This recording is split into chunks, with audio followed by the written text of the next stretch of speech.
In 1888, a woman published a book. She said she did not write it. She said she was shown visions by beings far more advanced than any human on earth, and she simply recorded what they showed her. The book was over 1,500 pages. It quoted from the Vedas, the Bible, the Kabbalah, the Egyptian mysteries, Greek philosophy, Chinese philosophy, and dozens of other traditions. Not to teach any of them, to show they were all saying the same thing. The book made claims that science dismissed as nonsense. 137 years later, science is confirming those claims one by one. The book said consciousness is fundamental. Science now agrees. The book said the atom is infinitely divisible. Science proved it. The book said the universe breathes in cycles. Modern cosmology is arriving at the same model. Albert Einstein kept copies of this book. He told his colleagues, "If a scientific problem confuses you, turn the pages. You will find hints." And yet most people have never heard of it. The book is called The Secret Doctrine. And there is a reason religion does not want you to read it. Because once you see what is inside, you will never look at any religion the same way again. The woman was Helena Petrovna Blavatsky. And the first thing you need to understand is that she did not claim to be the author. She said, "I am the recorder, not the writer. I am not the source. I am the instrument." The source, she said, were beings she called the masters.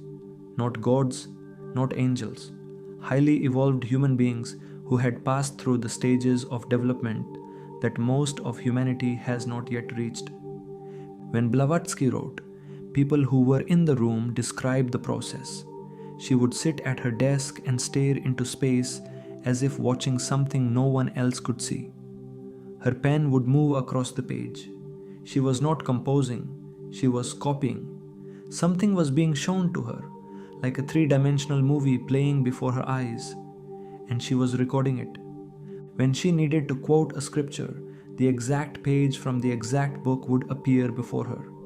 The Bhagavad Gita, the Vishnu Purana, the Zohar, the Bible, books she did not physically own, the page number, the paragraph, the exact verse, all shown to her by the masters. And at night, when she slept, the masters would come in their subtle bodies and make corrections on the manuscript. In the morning, she would find notes in red and blue pencil, corrections, additions, refinements, in handwriting that was not hers.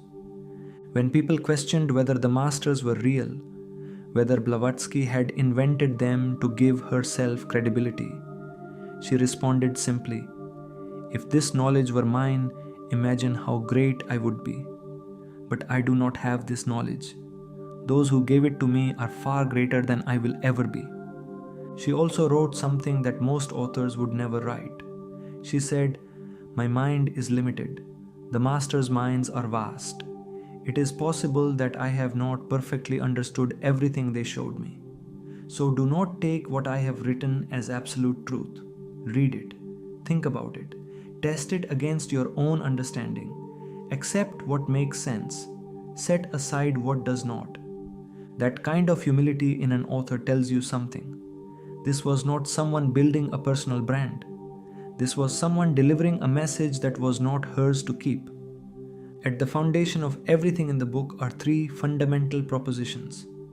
The first, there is one absolute, eternal, unchanging principle behind everything. You cannot describe it. You cannot think about it. The human mind is too limited.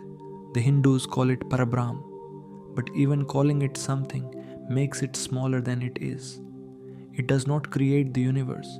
It casts a shadow of itself, the way your shadow extends from you without reducing you in any way. The entire universe is that shadow.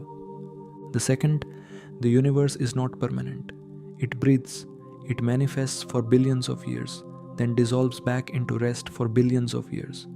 Then it manifests again, endlessly. Every religion describes this cycle.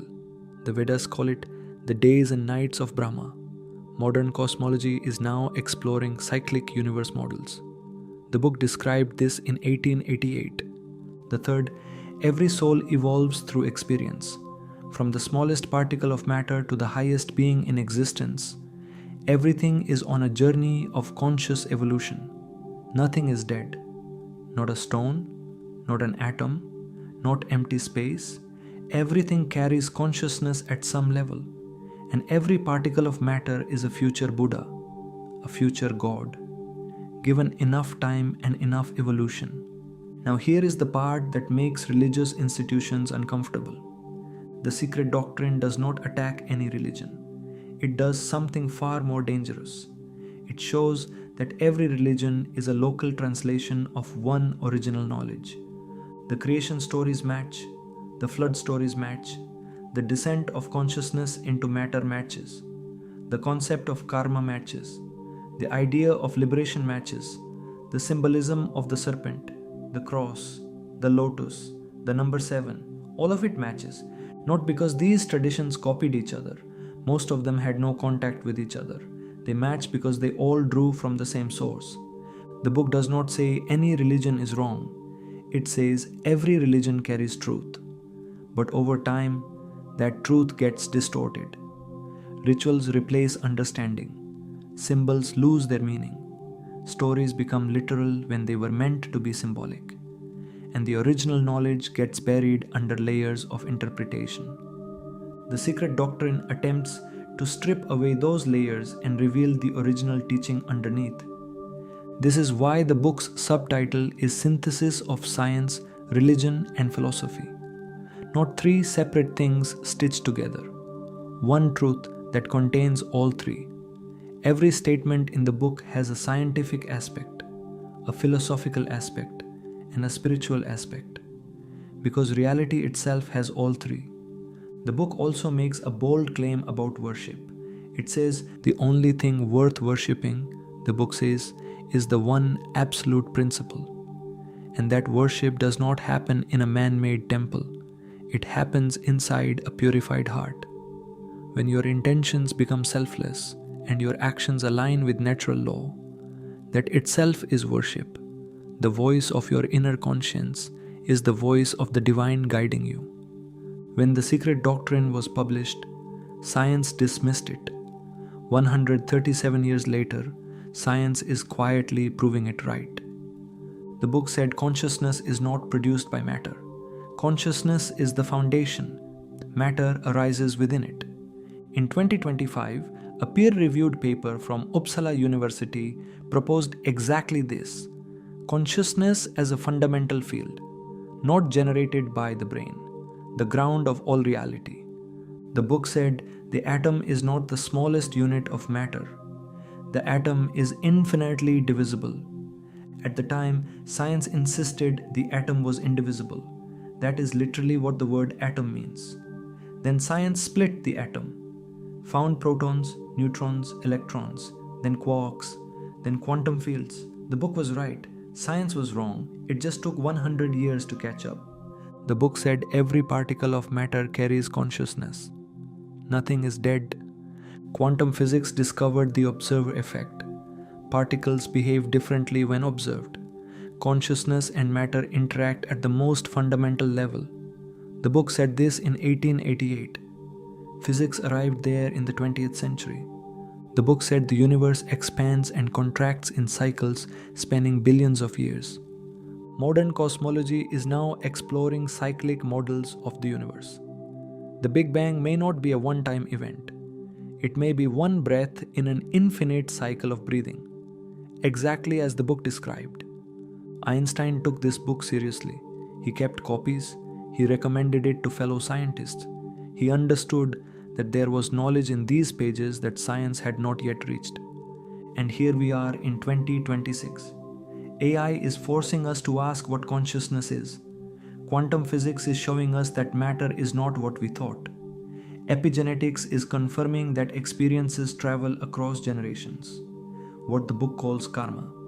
Cyclic cosmology is being taken seriously. The book is not catching up to science. Science is catching up to the book. We are living in a time when religion is losing trust. Science cannot answer the deepest questions.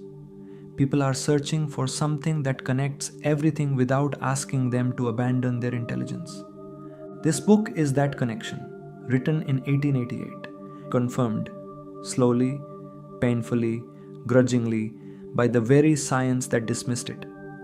If you want to understand who you truly are, what you are doing in this human body, and what lies beyond everything you have been told, I created a free guide called You Are That. 36 Steps from Infinite Awareness to Physical Matter. The map you were never given. Link in the description.